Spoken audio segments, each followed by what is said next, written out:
വായിച്ച് ധ്യാനിക്കാനായിട്ട് നൽകുകയാണ് യെശയ്യാ പ്രവചന പുസ്തകം 55-ാമത്തെ അധ്യായം. യെശയ്യാ പ്രവചനം 55-ാമത്തെ അധ്യായം അതിന്റെ 2-ാമത്തെ വാക്യം വായിക്കും. ദ്രവ്യവും തൃപ്തി വരുത്താത്തതിന് നിങ്ങളുടെ പ്രയത്നഫലവും ചെലവിടുന്നതെന്തിന്? എന്റെ വാക്ക് ശ്രദ്ധിച്ചിട്ട് നന്മയെ അനുഭവിക്കുകയും ഭോജനം കഴിച്ച് മോദിച്ചു കൊള്ളുകയും. നമ്മുടെ ആത്മീക ജീവിതത്തിൽ ഒരു സന്ദേശം ഇന്ന് ദൈവം തരാൻ പോവുകയാണ്. അപ്പമല്ലാത്തതിന് ദ്രവ്യവും തൃപ്തി വരുത്താത്തതിനെ നിങ്ങളുടെ പ്രയത്നഫലവും ചെലവിടുന്നതിന്.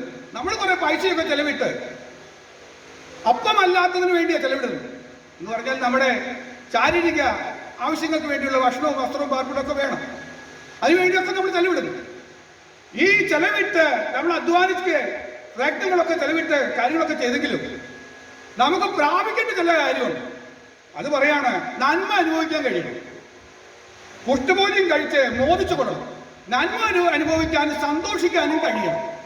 അതിന് കഴിയുന്നില്ലെങ്കിൽ, നന്മ അനുഭവിക്കാനും സന്തോഷിക്കാനും കഴിയുന്നില്ല എങ്കിൽ ഈ പൈസയൊക്കെ ചെലവിട്ട് നമ്മുടെ ജീവിതം നയിക്കുന്നതിൽ എന്താണ് കാര്യമുള്ളത്? ഇതാണ് ചോദ്യം. അപ്പൊ അത് വരാതിരിക്കേണ്ടതിന് ദൈവം തന്നെ ദൂതുകൾ പറയുന്നു എന്താണ് നമ്മൾ ചെലവിടുന്നത്. അപ്പോ കർത്താവ് ചില വാക്കുകൾ പറയുന്നുണ്ട്. 55-ന്റെ 11-ാമത്തെ വാക്യം ആർക്കെങ്കിലും ഒരാൾക്ക് വായിക്കാവോ? 55-11.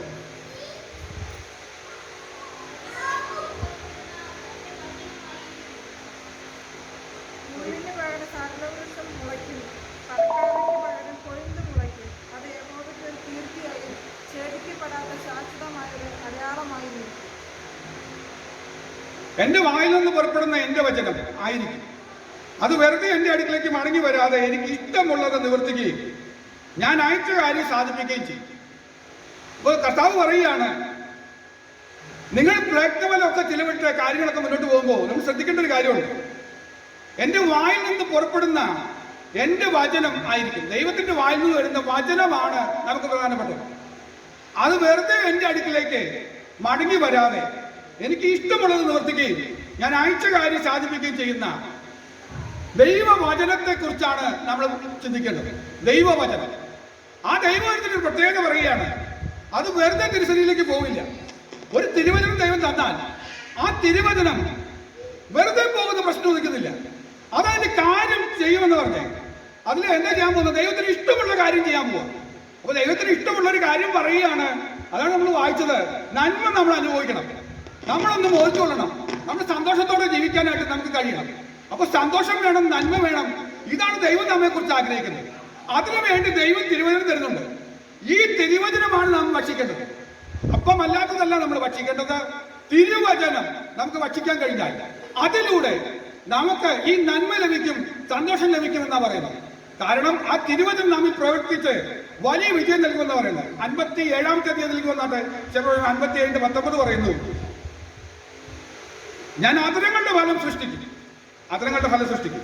ദൂരത്തിനും സമീപത്തിനും സമാധാനമെന്നും ഞാൻ അവരെ സൗഖ്യമാക്കുമെന്ന് യഹോവ അരുളി ചെയ്തു. അപ്പോ തിരുവചനത്തിന്റെ ഒരു ഇഷ്ടം പറയുക, ദൈവം അയക്കുന്ന വചനത്തിന്റെ ഒരു പ്രത്യേകത പറയുക. എന്താ വചനത്തിന്റെ പ്രത്യേകത പറയുന്നത്? അധരങ്ങളുടെ ഫലം സൃഷ്ടിക്കും. അപ്പൊ തിരുവചനമുണ്ട്, ശരിയാ. പക്ഷെ ഈ തിരുവചനം നമ്മുടെ അധരങ്ങളിൽ നിന്ന് ഒന്ന് പുറത്തു വരണം. ദൈവത്തിന്റെ വചനമാണ്, അത് ദൈവം അയച്ചതാ.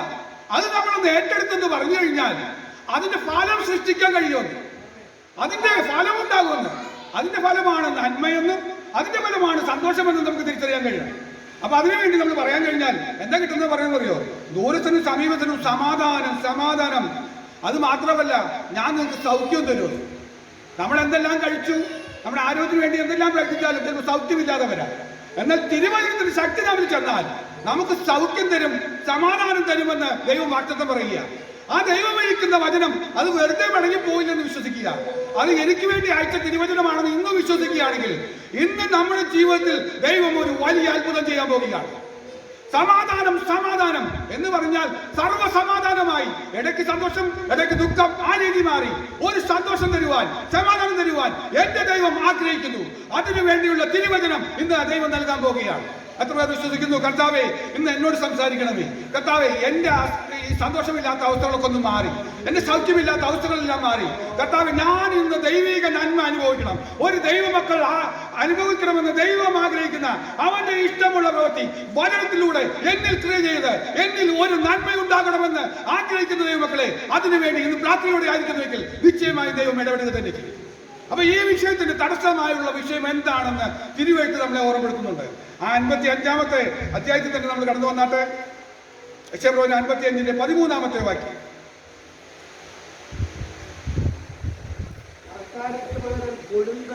മുള്ളിന് പകരം സരളവൃക്ഷം മുളയ്ക്കും. മുള്ളിന് പകരം സരളവൃക്ഷം മുളയ്ക്കും. മരക്കാലത്ത് പകരം കൊഴുന്ന് മുളയ്ക്കും. അത് യഹോവയ്ക്ക് ഒരു കീർത്തിയായും ഛേദിക്കപ്പെടാത്ത ശാശ്വതമായ ഒരു അടയാളമായി വരും. അപ്പൊ ഇതിനു വേണ്ടി കർത്താവ് ചെയ്യാൻ പോവുകയാണ്, വചനമായിട്ട് ഒരു ക്രിയ ചെയ്യാൻ പോവുക. എന്താ ചെയ്യാൻ പോകുന്നത് അറിയോ? മുള്ളിന് പകരം സരളവൃക്ഷത്തെ മുളപ്പിക്കുക. അത്തരം കണ്ട ഫലം സൃഷ്ടിക്കുമല്ലോ. അപ്പൊ ഒരു സൃഷ്ടിപ്പ് നടത്താൻ പോവുക. ദൈവം ചെയ്യാൻ പോവുകയാണ്, മുള്ളിന് പകരം സരളവൃക്ഷം മുളപ്പിക്കുക, മരക്കാരയ്ക്ക് പകരം കൊഴുന്ത് മുളപ്പിക്കുക. ദൈവം ചെയ്യാൻ പോകുന്നൊരു കാര്യമാണ്. എന്തിനാ കർത്താവ് ഇതിനൊക്കെ ചെയ്യുന്നത്? നമ്മുടെ സമാധാനം കളയുകയും നമ്മുടെ സന്തോഷം കളയുകയും നന്മ അനുഭവിക്കാൻ കഴിയാതിരിക്കുകയും ചെയ്തതിന്റെ കാരണം എന്താണെന്നറിയാമോ? മുള്ളും പറക്കാരെയാണ്. ദൈവാത്മാവ് ഓർമ്മപ്പെടുത്തുക. നമുക്ക് മനസ്സിലായില്ല. കർത്താവ് പറയുക, നിന്റെ ജീവിതത്തിൽ ചില മുള്ള്, ചില പറക്കാരകൾ മുളച്ചു വന്നിട്ടുണ്ട്. നമ്മൾ ആഗ്രഹിച്ചതല്ല, നമ്മൾ വിത്തിട്ടതൊന്നുമല്ല, തനിയെ മുളച്ചു വന്നതായി മുള്ളും പറക്കാരെയൊക്കെ. ഈ മുള്ളും പറക്കാരെയും വന്നാലുള്ള പ്രത്യേകത എന്താ അറിയോ? മുള്ളു ചെയ്യുന്ന കാര്യം എന്താ അറിയോ? വഴിമുടക്കുക. നമ്മുടെ മുന്നോട്ട് എന്തെങ്കിലും കാര്യത്തിന് വേണ്ടി ഇറങ്ങുമ്പോൾ വഴി മുടങ്ങുന്ന അവസ്ഥയുണ്ടെങ്കിൽ അതിന്റെ അർത്ഥം എന്താണെന്നറിയാമോ? ജീവിതത്തിന്റെ മധ്യത്തിൽ മുള്ളുണ്ട്. മറ്റൊരു കാര്യം പറയാം, മുള്ളു ചെയ്യുന്ന പരിപാടി കുത്തി വേദനിപ്പിക്കും. ചിലര് നമ്മുടെ അടുത്തുള്ളത്, നമ്മുടെ പ്രിയപ്പെട്ടവര്, അല്ലെങ്കിൽ ചില ആളുകൾ നമ്മൾ ജോലി ചെയ്തെടുത്തായിരിക്കാം, വീട്ടിലായിരിക്കാം, നമ്മുടെ സാഹചര്യങ്ങളിൽ നമുക്ക് കുത്തുകൊള്ളുന്നുണ്ടെങ്കിൽ, വാക്കുകൊണ്ട് കുത്തി മോഹിപ്പിക്കുന്ന അനുഭവങ്ങളുണ്ടെങ്കിൽ സമാധാനം പോവുകയെ, സന്തോഷം പോവുകയെ, നന്മ അനുഭവിക്കാൻ കഴിയുമോ? നന്മ അനുഭവിക്കേണ്ടതിന് പകരം എന്താ ചെയ്യുന്നതറിയോ? മുള്ളുകൊണ്ട് കുത്തുന്ന ആളുകൾ ചിലത്, മുള്ളിന്റെ അനുഭവം. ഇത് നമ്മുടെ ജീവിതത്തിൽ അനുഭവിക്കുന്നുണ്ടെങ്കിൽ പരിശുദ്ധാത്മാവ് പറയുക, ഇന്ന് ദൈവത്തിന്റെ വചനമായിട്ട് ചിലത് അതരങ്ങളുടെ ഫലം സൃഷ്ടിച്ച് ഇതിന് പകരം ദൈവം സരളവൃക്ഷത്തെ മുളപ്പിക്കാൻ പോവുക. കർത്താവേ, എനിക്ക് ആവശ്യമുണ്ട്. എന്റെ ജീവിതത്തിൽ ചില മുള്ളുകൾ ചിലത് അനുഭവപ്പെടുന്നുണ്ട്. മുള്ളുകൾ ചെയ്യുന്നതെന്ന് ചില മുള്ളുകൾക്ക് വിഷമുണ്ട്. ആ വിഷം ശരീരത്തിൽ ചെന്നാൽ നമ്മുടെ ശരീരത്തിൽ റിയാക്ഷൻസ് ഉണ്ടാകും. പല അനുഭവങ്ങളുണ്ടാകും, ഇച്ചിങ് ഉണ്ടാകാം, അല്ലെങ്കിൽ പല പ്രശ്നങ്ങളുണ്ടാകാം. അപ്പോ ഇതുപോലെ എന്റെ ശരീരത്തിൽ ചില അസ്വസ്ഥതകൾ ഉണ്ടാക്കുന്ന അനുഭവങ്ങളുണ്ടെങ്കിൽ തിരിച്ചറിയുക, അതിന്റെ മധ്യത്തിൽ വ്യാപരിക്കുന്നത് മുള്ളാണ്. ഈ മുള്ളും പറക്കാനും ചെയ്യുന്ന സ്വഭാവം അതാണ്. വഴി മുടക്കുന്നു, നമ്മളെ വേദനിപ്പിക്കുന്നു, വിഷാംശങ്ങൾ ചെല്ലുന്നു, നന്മയൊന്നും ചെയ്യാൻ സമ്മതിക്കാതെ വണ്ണം പോരാടി നിൽക്കുന്ന ചില ശക്തികളായി ഇത് മാറുകയാണ്. അപ്പൊ കർത്താവ് പറയുക, നിങ്ങൾ തിരുവചനത്തിലൂടെ മനസ്സിലാക്കുക. നിങ്ങൾ കുറെ പൈസ ചെലവിട്ടുകൊണ്ട് ഈ പ്രശ്നങ്ങൾ മാറുകയില്ല. മാറുമോ? നമുക്ക് മുള്ളു എതിരായി മുള്ളു പോലെ നിൽക്കുന്ന ആൾ കുറച്ച് പൈസ ചെലവിട്ടുകൊണ്ട് മാറുമോ? അവരുടെ സ്വഭാവത്തിലൊരു മാറ്റം വരില്ലേ? അവിടെ വേണ്ടുന്നത് ദൈവത്തിന്റെ ക്രിയകൾ നടക്കണം. ദൈവത്തിന്റെ ക്രിയകൾ നടന്നേ പറ്റുള്ളൂ, എങ്കിലേ സംഗതികൾ നടക്കുള്ളൂ. നമുക്കറിയാം, ഈ മുള്ളിന്റെ ഒരു പ്രശ്നം പറയാം. മുള്ളിന്റെ അനുഭവം നമ്മൾ അനുഭവിക്കുന്നുണ്ടെങ്കിൽ കർത്താവ് പറഞ്ഞ ഉപമയിൽ പറയുന്നതെന്നറിയോ? നല്ല നിലത്ത് വീണ വിത്ത്, അതിന് മുള്ളു വന്നാൽ എന്ത് ചെയ്യും? ഞെരിച്ചു കളയും. ഇന്ന് സംഭവിക്കുന്ന കാര്യം അതാ. നമ്മൾ വചനം കേൾക്കുന്നുണ്ട്, നല്ല ഹൃദയമാണ്, നല്ല മണ്ണില വീണതൊക്കെ ശരിയാ. പക്ഷെ അവിടെ നമ്മൾ ആഗ്രഹിക്കാത്ത ഈ മുള്ളുകൾ വന്ന് ഇടയ്ക്കുന്നിരിക്കുമ്പോൾ ആ വചനത്തിന് സന്തോഷം അതോടുകൂടി പോയി. സഭായത്തിന് വന്നു, ഒരു സന്തോഷമൊക്കെ പ്രാപിച്ചു, വീട്ടിൽ ചെന്നു. വീട്ടിൽ ചെന്നതിന്റെ പിന്നാലെ അവിടെ ചില മുള്ളിന്റെ അനുഭവങ്ങൾ ഉണ്ടായാൽ ആ കിട്ടിയതെല്ലാം പോയി. അതിന്റെ സന്തോഷം നിലനിർത്താൻ കഴിയുന്നില്ല. ആ സ്വസ്ഥതയും സമാധാനം നമ്മൾ നഷ്ടപ്പെട്ടു പോവുകയാണ്. അതാണ് കർത്താവ് ഓർമ്മപ്പെടുത്തിയത്. അപ്പൊ ഈ മുള്ളിൽ ഒരു കാര്യം നോക്കി, വൻ പിരിയാണ് ഒരുക്കുന്നത്. വചനത്തിന്റെ ശക്തി പോലും നഷ്ടപ്പെടുത്തുന്നതിന് പിന്നിൽ വ്യാപരിക്കുന്നത് ഈ മുള്ളിന്റെ അനുഭവങ്ങളാണ്. ഇത്തരം മുള്ളിന്റെ അനുഭവങ്ങളെ കർത്താവ് മാറ്റി തന്നില്ല എങ്കിൽ നമുക്ക് സന്തോഷിക്കാൻ കഴിയില്ലെന്ന്, നന്മ അനുഭവിക്കാനും കഴിയില്ല എന്ന് നമുക്ക് കാണാനായിട്ടുണ്ട്. ഹോശേയ പ്രവചനം 2-ാം അധ്യായം 6-ാം വാക്യം വായിക്കുമ്പോൾ ഇതിന്റെ മറ്റൊരു പ്രത്യേകത കാണാം. അവിടെ പറയുകയാണ്, ഹോശേയ പ്രവചനം 2:6, അതുകൊണ്ട് ഞാൻ നിന്റെ വഴിയെ മുള്ളുകൊണ്ട് വേലി കെട്ടി അടയ്ക്കും. നമ്മുടെ വഴി അടഞ്ഞതായി നമ്മൾ ഫീൽ ചെയ്യുന്നുണ്ടെങ്കിൽ നമ്മളൊന്ന് പോകേണ്ടത് ഇന്ന വിധത്തിലാണ് പോകേണ്ടത്. നമുക്കറിയാം, സന്തോഷം അനുഭവിച്ച് പോകണം, സമാധാനം അനുഭവിച്ച് ജീവിക്കണം, നന്മ അനുഭവിച്ച് ജീവിക്കണം. പക്ഷെ ഇതിനെല്ലാം തടസ്സമായിട്ട് ഇടയ്ക്കിടയ്ക്ക് വേലി വരുന്നുണ്ടെങ്കിൽ അത് മുള്ളുകൊണ്ടുള്ള വേലിയായി നമുക്ക് മുന്നോട്ട് പോകാനേ പറ്റുന്നില്ല. സാധാരണ വേലിയാണെങ്കിൽ ഒന്ന് മാറ്റി വെച്ചെങ്കിൽ കിടക്കാം. ഇത് മുള്ളുവേലിയാകുമ്പോൾ നമ്മൾ കടക്കുകയില്ല. കടക്കാതിരിക്കാൻ വേണ്ടി കെട്ടിയിരിക്കുന്ന മുള്ളുവേലിയുണ്ട്. ഇവിടെ പറയുന്നത് ചിലരുടെ ജീവിതത്തിൽ ദൈവം മുള്ളുവേലി കെട്ടി അതിന് മുന്നോട്ട് പോകാൻ അനുവദിക്കില്ല. അത് ആരുടെയാണെന്ന് ഞാൻ പിന്നീട് പറയാം. ദൈവം വേലി കെട്ടുന്നുണ്ട്, ചിലരുടെ ജീവിതത്തിൽ മുള്ളുവേലി വെച്ചിട്ടുണ്ട്. അത് ആരുടെയാണെന്ന് ഞാൻ അവസാനം പറയാം. ഇപ്പൊ ഞാൻ അവിടെ വിടുക. ഇപ്പോൾ ഇത് മാത്രം ചിന്തിക്കുക.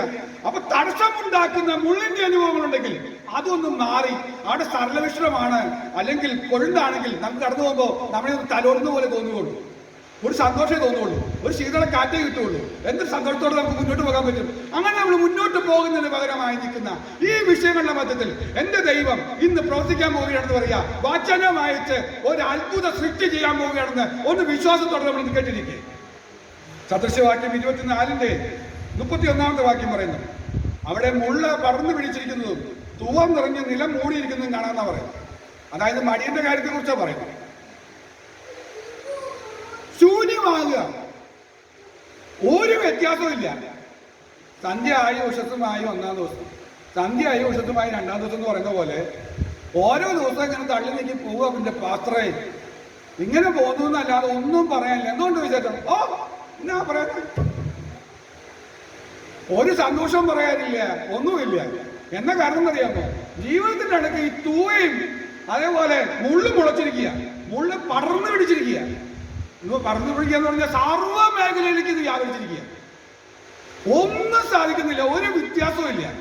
എങ്ങനെയൊക്കെ ദിവസം കഴിഞ്ഞു പോയാൽ മതി എന്ന് പറഞ്ഞ് ചിന്തിക്കുന്ന ഒരു നിരാശയുടെ ജീവിതം മുന്നിലോട്ടാണെങ്കിൽ ഒന്ന് ആലോചിച്ച് നോക്കി, എന്നാ ഗതികേടാണെന്ന്.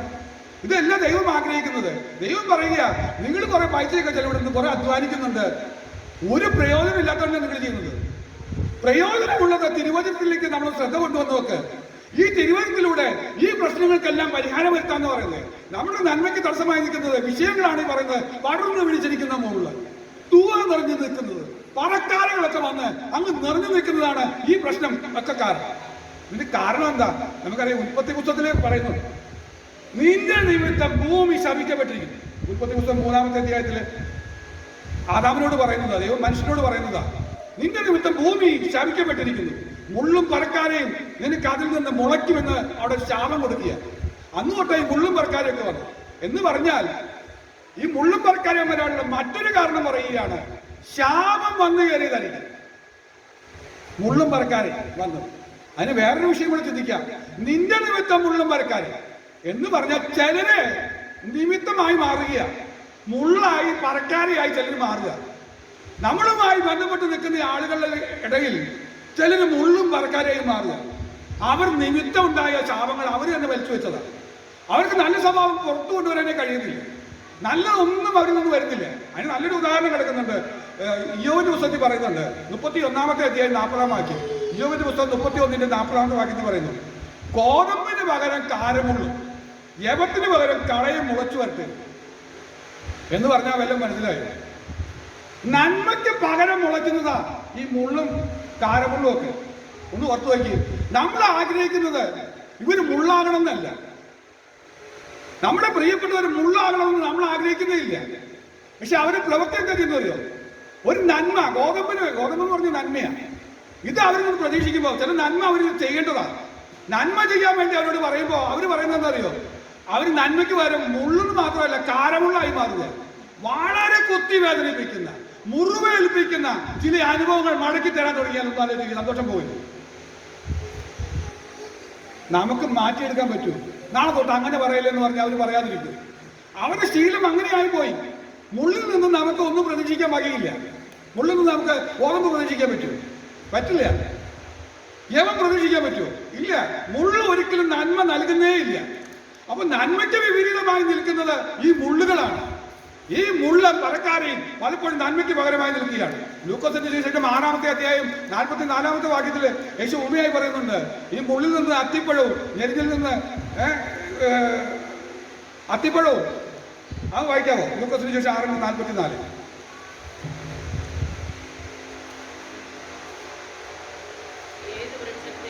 ഏത് വൃക്ഷത്തെയും വളർത്താനും തിരിച്ചറിയാം.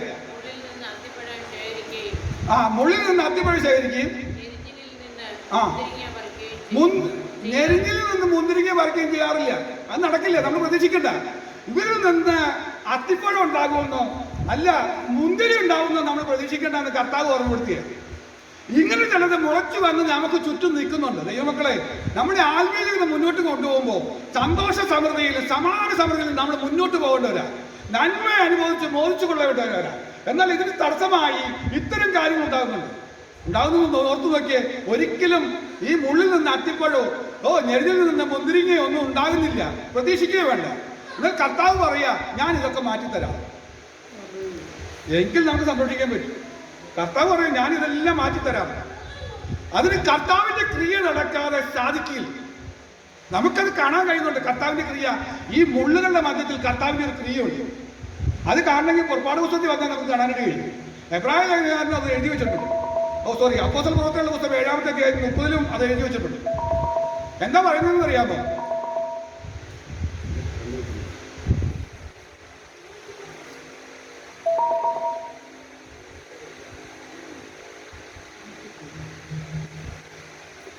വായിക്കാട്ടെ.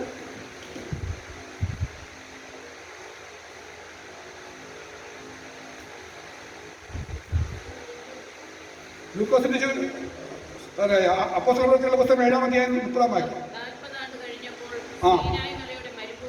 സീനായ് മലയുടെ മരുഭൂമിയിൽ ഒരു ദൈവദൂതൻ മുൾപ്പടർപ്പിലെ അഗ്നിജ്വാലയിൽ അവന് പ്രത്യക്ഷനായി. മതി മതി മതി മതി. ഈ മുൾപ്പടർപ്പ് നിൽക്കുക.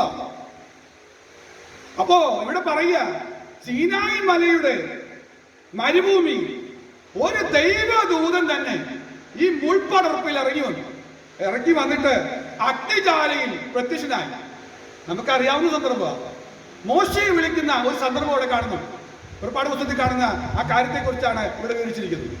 അപ്പോ ഓർക്കുക, സീനായ് മലയുടെ ആ മരുഭൂമിയുടെ അടുത്ത് വേറെ ഒന്നും പ്രതീക്ഷിക്കാൻ വഴിയില്ല. മുള്ളുകളാണ് അവിടെ വന്നിരിക്കുന്നത്. അത് മുള്ള് പടർന്നു നിൽക്കുക.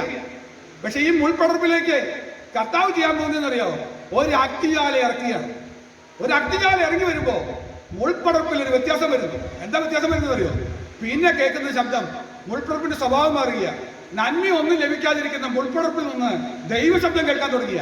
പകരം ദൈവം സംസാരിക്കുക, ശബ്ദം കേൾക്കുകയാണ്. ഇന്ന് മാത്രമല്ല, അവിടെ അത്ഭുതം കാണുന്നതറിയോ? മുൾപടർപ്പിന്റെ അടുത്തേക്ക് നമുക്ക് അടുക്കാൻ പോലും പറ്റില്ല. ഇപ്പൊ കർത്താവ് പറയാ, തീ ഇറങ്ങിയിട്ടുണ്ട്. തീ ഇറങ്ങിക്കഴിഞ്ഞു. അപ്പൊ കർത്താവ് പറയാ, നീ കാലിന് ചെരുപ്പ് അടിച്ചിട്ട് ഇങ്ങോട്ട് പോരെ. മനസ്സിലായോ? കാലിൽ നിന്ന് ചെരുപ്പ് ഊരിയിട്ട് ഇങ്ങടുത്ത് പോകുന്നു. ഈ മുൾപ്പടർപ്പിൽ തീ ഇറങ്ങി വന്നാൽ നിന്റെ കാലിൽ ചെരുപ്പ് പോലും വേണ്ടാന്ന്, നിന്നെ പിന്നെ കുത്തി വേദനിപ്പിക്കില്ലെന്ന്, നിനക്കത് മുറിവേൽപ്പിക്കില്ലെന്ന്, നിനക്കത് ആശ്വാസമായി മാറാൻ പോകുക. ഈ രീതിയിൽ ദൈവത്തിന് രൂപാന്തരം പെടുത്താൻ കഴിയുമെന്ന് വിശ്വസിക്കുന്ന ദൈവമക്കളെ ഇന്ന് സ്തോത്രം പറഞ്ഞ് സ്തുതിച്ചോളണം. കർത്താവേ, ഈ വചനം അതിന്റെ അയച്ചതിന്റെ ശക്തി എന്റെ ജീവിതത്തിൽ വ്യാപരിക്കണം, എന്റെ കുടുംബത്തിൽ വ്യാപരിക്കണം. ഈ മുള്ളിന്റെ അനുഭവങ്ങള്, ഞാൻ അനുഭവിക്കുന്ന വേദനകള്, ഈ ബുദ്ധിമുട്ടുകള്, വിഷമങ്ങള് മാറി നന്മ അനുഭവിച്ച് സന്തോഷിക്കുവാൻ കൃപ എന്നിൽ പകരണമേ. ഈ മുള്ളിന്റെ അനുഭവം ശരീരത്തിൽ വേദന അനുഭവിക്കുന്നവരുണ്ട്, മനസ്സ് മുറിവേറ്റ അനുഭവങ്ങളുമായി നിൽക്കുന്ന അനുഭവങ്ങളുണ്ട്. ഇതിനെല്ലാം പരിഹാരം വരുത്തുവാൻ ഈ അഗ്നി ഇറങ്ങി വരുമെന്ന് പറയുക. ദൈവത്തിന്റെ ഒരു ദൂതൻ ഇറങ്ങി വരുമ്പോ അതിന്റെ കൂടെ അഗ്നിജ്വാല അയക്കാൻ പോകുക.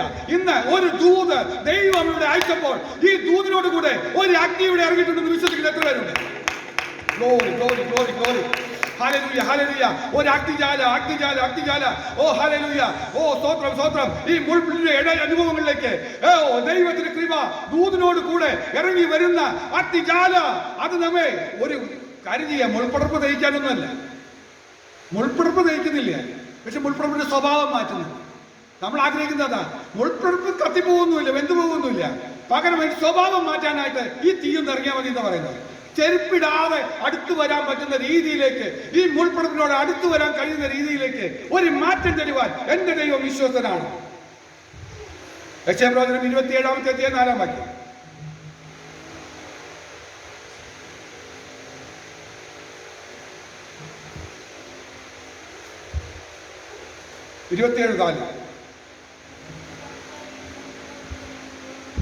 ക്രോധം എനിക്കില്ല, യുദ്ധത്തിൽ പറക്കാരെയും മുൾപ്പടർപ്പും എനിക്ക് വിരോധമായിരുന്നെങ്കിൽ കൊള്ളാമായിരുന്നു. ഞാൻ അവയുടെ നേരെ ചെന്ന് അവയെ ആകപ്പാടെ ചുട്ടുകളയുമായിരുന്നു. യുദ്ധം ചെയ്ത് നിൽക്കുകയെന്ന് വിചാരിച്ചു. കാരണം പറയുന്നത് ഇങ്ങനെയാണ്, യുദ്ധത്തിൽ പറക്കാരെയും മുൾപ്പടപ്പും എനിക്ക് വിരോധമായിരുന്നെങ്കിൽ കൊള്ളായിരുന്നു. ഞാൻ അവയുടെ നേരെ ചെന്ന് അവയെ ആകപ്പാട് ചുട്ടുകളയാൻ. അല്ല, ഈ മുൾപ്പടർപ്പ് ഒരു യുദ്ധമായിട്ടാണ് നിൽക്കുന്നതെങ്കിൽ കർത്താവ് ചെയ്യാൻ പോകുന്നതെന്നറിയോ? ഒരു യുദ്ധത്തിന്റെ ലെവലിലേക്ക് മാറിയാൽ കർത്താവ് ചുട്ടുകളയും. നീ പേടിക്കണ്ട, കർത്താവ് ചുട്ടുകളയുന്നു. യുദ്ധമായിട്ട് ഇത് പോരാടി വന്നാൽ ഒരു യുദ്ധം കണക്ക് മുള്ളും പറക്കാരെയും നമുക്കൊരു പ്രതികൂലമായി മാറിയാൽ കർത്താവ് പറയുക, അങ്ങനെയാണെങ്കിൽ നിങ്ങൾ പേടിക്കണ്ട, എന്റെ നേരെ വരുന്നതായിട്ട് ഞാൻ കണക്കാക്കി ഞാൻ ചുട്ടുകളഞ്ഞോളാം എന്ന് പറഞ്ഞാൽ വല്ല മനസ്സിലായോ? നമ്മുടെ നേരെയുള്ള ഈ പ്രതിസന്ധിയുടെ മധ്യത്തിൽ നമുക്കൊന്നും ചെയ്യാനില്ല. നമ്മൾ വചനം ഏറ്റെടുത്ത് വിശ്വസിച്ചാൽ മതി. ദൈവം ഈ അവസരത്തിൽ മാറ്റം തരാൻ വിശ്വസന. ഈ അവസരത്തിൽ നമ്മളെ കൊണ്ട് സാധ്യമല്ല ഈ മുള്ളുകളെ നീക്കാനോ ഈ പറക്കാരെ മാറ്റി ഇതിന് രൂപാന്തരം വരുത്താനോ നമുക്ക് കഴിയില്ലേ. എന്നാൽ ഇതിന് മാറ്റം വരുത്താൻ കഴിയുന്നത് ദൈവത്തിന് കൃപയാണെന്ന് ഓർക്കാനായിട്ട് കഴിയും. എബ്രായ ലേഖനം 6:8 വാക്യത്തിൽ വായിക്കുന്ന ഇങ്ങനെയാണ്, മുള്ളും ഞെരിഞ്ഞിലും മുളപ്പിച്ചാലോ അത് കൊള്ളരുതാത്തതും ശാപത്തിനടുത്തതുമാകുന്നു, ചുട്ടുകളയത്രേ അതിന്റെ അന്ത്യം. ഞാൻ നേരത്തെ പറഞ്ഞു, ദൈവം ചിലപ്പോൾ മുള്ളുവേലി കെട്ടുന്നു. ദൈവം ചിലപ്പോൾ മുള്ളുവേലി കെട്ടി ചിലരുടെ നേരം. അത് ആരെന്തറിയാന്ന് പറയും. അതാണ് ഈ എബ്രാഹിം പറഞ്ഞത്. പിൻമാറ്റക്കാരുടെ കാര്യം പറയുന്നത്. ദൈവമക്കളെ, നമ്മൾ ഈ കൃപ വിട്ടിട്ട് ഈ മുള്ളും കാര്യമൊക്കെ കണ്ടിട്ട് നമ്മളൊന്ന് പിന്മാറി പോയാലത്തെ സ്ഥിതി ഒന്ന് നടത്തി. ഈ മുള്ളു മാറ്റുമൊന്നുമല്ല ചെയ്യും. അവൻ വേലി കെട്ടും, മുള്ളുകൊണ്ട് തന്നെ വേലി കെട്ടും, മുന്നോട്ട് പോകാൻ പറ്റാത്ത രീതി. അത് മാത്രമാണ് മുള്ളും നമ്മുടെ ജീവിതത്തിൽ മുള്ളും ഞെരിഞ്ഞിലും നമ്മൾ തന്നെ മുളപ്പിക്കുന്നവരായി മാറിയാലോ. ഏറ്റവും കൂടുതൽ മുള്ളും ഞെരിഞ്ഞിലും മുളപ്പിക്കുന്ന ആരാന്ന് ചോദിച്ചോ? പിന്മാറ്റക്കാരാ. ദൈവത്തെ ഒരിക്കൽ മനസ്സിലാക്കി ദൈവശക്തി എന്താണ് അറിയുകയും ചെയ്തിട്ട് അതെല്ലാം മറച്ചു വെച്ച് എനിക്ക് പുല്ല് വിലയാന്നൊക്കെ പറഞ്ഞ് വെല്ലുവിളിക്കുന്ന ചില ചിന്താഗതിക്കാരായി മാറിക്കഴിഞ്ഞാൽ അവര് മുളപ്പിക്കുന്ന സ്വഭാവമാണ് മറ്റുള്ളവർക്ക് നേരെ മുള്ളും ഞെരിഞ്ഞിലും ഒക്കെ ആയിട്ട് മുളപ്പിച്ച് വേദനയും പ്രശ്നം ഉണ്ടാക്കും. അങ്ങനെ വന്നാൽ കർത്താവ് പറയാ, അവർക്ക് ശാപം കിട്ടും. ശാപമാണ് അവർ ഏറ്റുവാങ്ങുന്നത്. അത് മാത്രമാണ് ചുട്ടുകളകത്രയെന്ന് അതിൻ്റെ അന്ത്യം നശിച്ച് അതങ്ങ് ഇല്ലാതെയായി പോകും. ദൈവമക്കളെ, നമ്മുടെ ജീവിതത്തിൽ നമ്മളൊരു മുള്ളായി മാറരുത്, ഒരു പറക്കാരെയായി മറ്റുള്ളവർക്ക് മാറരുത്. നമ്മൾ അനുഗ്രഹം അനുഭവിക്കേണ്ടവരാകിയാൽ നാം മറ്റുള്ളവരെ അനുഗ്രഹിക്കണം. ആ രീതിയിലേക്ക് മാറണം. നമ്മുടെ വാക്കുകൊണ്ടോ പ്രവൃത്തി കൊണ്ടോ നമ്മൾ മുള്ളായി മാറരുത്. നമ്മൾ മുള്ളും പറക്കാരെയും മുളപ്പിക്കുന്നവരായി മാറരുത്. അങ്ങനെ മുളപ്പിക്കുന്നെങ്കിൽ എന്നർത്ഥം നീ പിന്മാറിപ്പോയി എന്നർത്ഥം, ദൈവകൃപയിലല്ല എന്നർത്ഥം. ദൈവകൃപയിലാണെങ്കിൽ നമ്മുടെ ആദരങ്ങളിൽ നിന്ന് വരുന്നത് ഉപ്പിനാൽ രുചി വരുത്തിയതും കൃപയോട് കൂടിയതുമായിട്ട് മാറും. അത് വളരെ അനുഗ്രഹമാണ്. അതിനുവേണ്ടിയാണ് നമുക്ക് ഒരുങ്ങേണ്ടത് എന്ന് കാണാനായിട്ട് കഴിയുന്നുണ്ട്. സ്തോത്രം. ഞാൻ വാക്കുകളെ ചുരുക്കാനായിട്ട് സമയമായി തീരുകയാണ്. എഹെസ്കേൽ പ്രവചനം 2-ാം അധ്യായം 6-ാം വാക്യം ദൈവത്തിന്റെ ദൂതം ഒന്നുകൂടി വ്യക്തമാക്കിയാണ്, നീയോ മനുഷ്യപുത്ര അവരെ പേടിക്കരുത്. കർത്താവ് വീണ്ടും ഓർമ്മപ്പെടുത്തുക, നീയോ മനുഷ്യപുത്ര അവരെ പേടിക്കരുത്. പറക്കാരെയും മുള്ളും അതിന്റെ അരികെ ഉണ്ടായിരുന്നാലും തേളുകളുടെ ഇടയിൽ നീ പാർത്താലും, നീ പാർക്കുന്നിടത്ത് ഈ മുള്ളും പറക്കാരെയും അല്ലെങ്കിൽ തേളിന്റെ അനുഭവം പോലെ നിനക്കുണ്ടായാലും അവരുടെ വാക്ക് നീ പേടിക്കരുത്. അവരുടെ വാക്ക് നീ പേടിക്കരുത്. അടുത്തത്, അവർ മത്സരഗ്രഹമല്ലോ. ശരിയാണോ? ശരിയാണോ? ഇത്തരം പ്രതിസന്ധി ഉണ്ടാക്കുന്നവരുടെ അനുഭവം നോക്ക്. മത്സരഗ്രഹമാ, എപ്പോഴും മത്സര. നീ അവരുടെ വാക്ക് പേടിക്കരുത്. അവരുടെ നോട്ടം കണ്ട് ഭ്രമിക്കുകയും വരും. അവരുടെ നോട്ടം കണ്ട് പേടിക്കണ്ട, ഭ്രമിക്കണ്ട, കർത്താവ് നോക്കിക്കോളാം. ഈ മുള്ളും പേർക്കാരുടെ അടുത്താണ് നീ ഉണ്ടായിരിക്കുന്നെങ്കിൽ തേളുകളുടെ ഇടയിൽ നീ പാർത്താൽ, നമ്മൾ പാർക്കുന്ന തേളെന്ന് പറഞ്ഞാൽ കഠിന വേദന ഉണ്ടാക്കുന്നത്.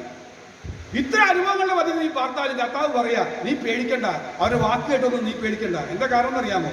ഇനി അടുത്ത വാക്യം കൂടെ ഞാൻ വായിക്കാം. എഹെസ്കേൽ 28-ലേക്ക് വന്നാട്ടെ, 28-24. അവിടെ പറയുക, ഈ മുള്ളിന്റെ സ്വഭാവങ്ങൾ ഒന്നുകൂടെ വ്യക്തമാക്കണം. ഇസ്രായേൽ ഗ്രഹത്തെ നിന്ദിച്ചവരായി അവരുടെ ചുറ്റുമുള്ള എല്ലാവരിലും നിന്ന് കുത്തുന്ന പറക്കാരി നോവിക്കുന്ന മുള്ളും ഇനി അവർക്കുണ്ടാകുകയില്ല എന്ന് ഞാൻ യഹോവയായ കർത്താവ് എന്ന് അവർ അറിയും. ഒന്ന് ഓർത്തു നോക്കി. ഈ മുള്ളിന്റെ അനുഭവങ്ങൾ പറയാം. അവർ നിന്ദിക്കും, നമ്മെ നിന്ദിക്കുന്ന കുറെ പേര്. അടുത്ത് പറയാ, കുത്തുന്ന ചില സ്വഭാവങ്ങൾ, നോവിക്കുന്ന മുള്ളും, കുത്തുന്ന പറക്കാര, നോവിക്കുന്ന മുള്ളും. ഇത്ര അനുഭവങ്ങൾ കർത്താവ് പറയാ ഇനി ഉണ്ടാകില്ല. ഇതാ ദൈവത്തിന്റെ വാഗ്ദത്ത വചനം. കർത്താവ് പറയാ ഇനി ഉണ്ടാകില്ല, ഇനി ഉണ്ടാകില്ല. ഞാൻ യഹോവയായ കർത്താവ് എന്ന് അവർ അറിയാൻ പോകും. കർത്താവ് ഇടപെടാമെന്ന് ഒരു വാഗ്ദത്തം പറയാ. ഇന്നൊരു ദൂത് ദൈവം തരിക. ഇത്തരം അനുഭവങ്ങളുടെ മധ്യത്തിൽ ദൈവത്തിന്റെ പരിശുദ്ധാത്മാവ് പ്രത്യേകമായി ദൂത് തരിക. എന്താ പറയുന്നറിയോ? ഈ വിഷയത്തിൽ ഞാൻ ഇടപെട്ടോളാം. ദൈവമക്കളെ വിശ്വസിക്കുക. ദൈവമക്കളെ ഒന്ന് ആത്മാർത്ഥമായി വിശ്വസിക്കുക. വചനം അതിന് പ്രവൃത്തി ചെയ്യാനായിട്ട് ഞാൻ ഏൽപ്പിക്കുന്നു എന്ന് പറഞ്ഞുകൊണ്ട് ഒന്ന് സമർപ്പിച്ചാട്ടെ. കർത്താവേ, അങ്ങനെയെങ്കിൽ നമ്മുടെ ജീവിതത്തിൽ നമ്മെ നിന്ദിക്കുന്നവര്, നമ്മെ കുത്തുന്നവര്, നമ്മെ നോവിക്കുന്നവരുടെ മധ്യത്തിൽ എന്റെ കർത്താവ് ഇടപെട്ടിട്ട് ആ അവസ്ഥകൾ മാറ്റിത്തരാനായിട്ട് ദൈവം തരികയാണ്. എന്താ നമ്മൾ വായിച്ചു തുടങ്ങിയത്? ഇങ്ങനെയാണ്, വായിൽ നിന്ന് പുറപ്പെടുന്ന വചനം കാര്യം സാധിപ്പിക്കും. ഇത് ആരുടെ വായിൽ നിന്ന് വന്നതാ? എന്റെ കർത്താവിന്റെ വായിൽ നിന്ന് വന്ന വാക്യമാണ്. കർത്താവേ, അത് കാര്യം സാധിപ്പിക്കുക തന്നെ ചെയ്യുമെന്ന് നമുക്ക് ഉറപ്പുണ്ടോ? കർത്താവ് പറയുക, എന്റെ വായിൽ നിന്ന് വരുന്ന വചനം അത് അങ്ങനെ തന്നെ ആയിരിക്കുന്ന വചനമാണ്. അത് പുറപ്പെട്ട കാര്യം സാധിക്കുക തന്നെ ചെയ്യുമെന്ന് പറഞ്ഞാൽ വിശ്വസിക്കുക, അത് സാധിക്കും. അതെങ്ങനെയാണ്? ആദരങ്ങളുടെ ഫലമായി നമ്മുടെ ഏറ്റെടുത്ത് പറയാൻ കഴിയും. ആദരങ്ങളുടെ ഫലമായി നമുക്ക് ഏറ്റെടുത്ത് പറയാൻ കഴിയും. അതുകൊണ്ട് കർത്താവ് പറയുന്ന ഒരു വലിയ കാര്യമാണ്, നമ്മൾ ശ്രദ്ധിക്കേണ്ട ഒരു കാര്യമുണ്ട്. എന്താണെന്നറിയാമോ?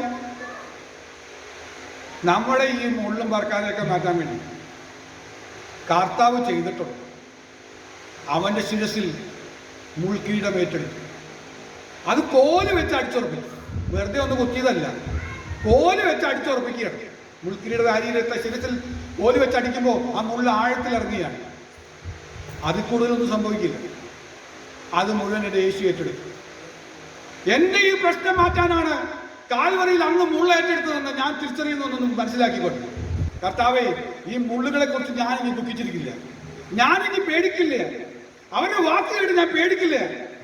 അവരുടെ വാക്ക് പേടിക്കരുത്. അവരുടെ നോട്ടം കണ്ട് ഭ്രമിക്കരുത്. വെറുതെ നോക്കി പേടിക്കും, അതിൽ പോലും ഭ്രമിക്കരുത്. കാരണം എനിക്കൊരു ഉറപ്പുണ്ട്, ഈ മുള്ളും പറക്കാരെ ഒന്നും അനങ്ങുകയില്ല. കാരണം അതെന്റെ കർത്താവിന്റെ ശിരസിൽ അത് ഏറ്റെടുത്തിരിക്കുകയാണ്. എനിക്ക് പകരമായി ഏറ്റെടുത്തിരിക്കുന്നത് തിരിച്ചറിഞ്ഞാൽ വിജയം ലഭിക്കും. ഉദാഹരണ സഹിതം എനിക്കത് വിശദീകരിക്കാൻ താല്പര്യം ഉണ്ടായിരുന്നെങ്കിലും സമയത്തിന്റെ പരിമിതി കൊണ്ടാണ് ഞാനത് പറയാതിരുന്നത്. സമയമായതുകൊണ്ട് ഞാൻ നിർത്താൻ പോവുകയാണ്. ഓർമ്മപ്പെടുത്താം, നിങ്ങളൊന്ന് ധ്യാനിച്ചാൽ മതി. ഈ അനുഭവങ്ങളൊക്കെ ഭക്തരുടെ ജീവിതത്തിൽ ഉണ്ടായിട്ടുണ്ട്. ജോസഫിന്റെ ജീവിതത്തിൽ സഹോദരന്മാരെ മുള്ളും പറക്കാരെയും പോലെ അവൻ്റെ അടുത്ത് നിന്നു. വസ്ത്രം മുരിഞ്ഞെടുത്ത് പൊട്ടക്കണ്ടിലേക്ക് എടുത്തിരുന്ന അനുഭവം ഓർത്തു നോക്കി, എത്രത്തോളം വേദനിപ്പിച്ചു. ദാവീദിന്റെ ജീവിതത്തിൽ ഒന്ന് ഓർത്തു നോക്ക്. അപ്പനും അമ്മയും എല്ലാവരും ഉപേക്ഷിച്ച് കാട്ടിലേക്ക് തള്ളിക്കളയുന്ന അനുഭവമൊക്കെയായി. ജീവിതത്തിൽ സന്തോഷം നഷ്ടപ്പെടുത്തുവാനായിട്ട് പരിശ്രമിച്ച അനുഭവങ്ങൾ കാണാം. എൽക്കാനയുടെ വീട്ടിൽ നിന്ന് കാണാൻ കഴിയും. പെനീന നിന്ന് ഹന്നയെ കുത്തി വേദനിപ്പിക്കുക, ഒരു മുള്ളായി പ്രശ്നമായി നിൽക്കുക. എന്നാൽ ഒന്ന് ഓർത്തു നോക്കുക, ഇവരുടെ എല്ലാം ജീവിതത്തിൽ ആ സ്വർഗീയ ഇടപെടലുണ്ടായപ്പോൾ പിന്നെ പെനീനയുടെ വാക്ക് നമ്മൾ കേൾക്കുന്നേയില്ല. പെനീനയുടെ അനുഭവങ്ങൾ മാറിപ്പോയി. സഹോദരന്മാരെ മുട്ടുകുത്തി നിൽക്കുന്ന അനുഭവങ്ങൾ കർത്താവ് ഒരുക്കിയതല്ലേ. ദാവീദിന്റെ മുന്നിലെ വരാൻ പോകുന്ന ധൈര്യമുണ്ടോ സഹോദരന്മാർക്ക്? ദാവീദ് രാജാവായി മാറി. അനുഭവങ്ങളെ മാറ്റി നന്മ അനുഭവിക്കാനും പുഷ്ടി അനുഭവിച്ച് മോദിച്ചു കൊള്ളുവാൻ തൊക്കെയാണ് ജീവിതത്തെ മാറ്റിയെടുക്കാൻ കഴിയുന്ന ദൈവത്തിന്റെ കൃപയുണ്ട്. അത് വ്യാപരിക്കുന്ന എവിടെ നിന്നാണെന്നറിയാമോ? തിരുവചനത്തിലൂടെയാണ്. കർത്താവേ, അങ്ങയുടെ വചനം ഞാൻ വിശ്വസിക്കുന്നു. എന്റെ ജീവിതത്തിലെ ഈ മുള്ളിന്റെ അനുഭവങ്ങളൊക്കെ മാറി. ഇനിയുള്ള നാളെങ്കിലും കർത്താവെ സന്തോഷിച്ച് മോദിച്ചു കൊള്ളുവാൻ, കർത്താവെ നന്മ അനുഭവിച്ച് തൃപ്തി പ്രാപിക്കുവാൻ ഞാൻ ആഗ്രഹിക്കുന്നതാ. അതിന് തടസ്സമായുള്ള വിഷയമെന്ന് പരിശുദ്ധാത്മാവ് വ്യക്തമായി ഇടപെട്ടു. ചില മുള്ളും മറക്കാരെയും ദരിദ്രവും ഒക്കെയാണെങ്കിൽ പല പ്രശ്നങ്ങളും ഉണ്ടായിരുന്നെങ്കിൽ അത് ദൈവം അറിയാതെയല്ല, ദൈവം കാണുന്നുണ്ട്. അതിനെ നീക്കിക്കളയുവാൻ എന്റെ ദൈവത്തിന്റെ ശക്തി, തീയുടെ അഗ്നിയിൽ വെളിപ്പെടുന്ന ദൈവശക്തി ഇവിടെ വ്യാപരിച്ച് ദൈവകൃപ നമ്മിലേക്ക് പെയ്തിറങ്ങി ദൈവ ശബ്ദം നമ്മളെ കേൾപ്പിക്കുകയാണ്. ആ ദൈവത്തിന്റെ ശബ്ദത്തിന്റെ മുന്നിൽ നമ്മളെ സമർപ്പിക്കാം. ദൈവം നമ്മെ ഈ വചനങ്ങളാൽ അനുഗ്രഹിക്കുവാനാകട്ടെ.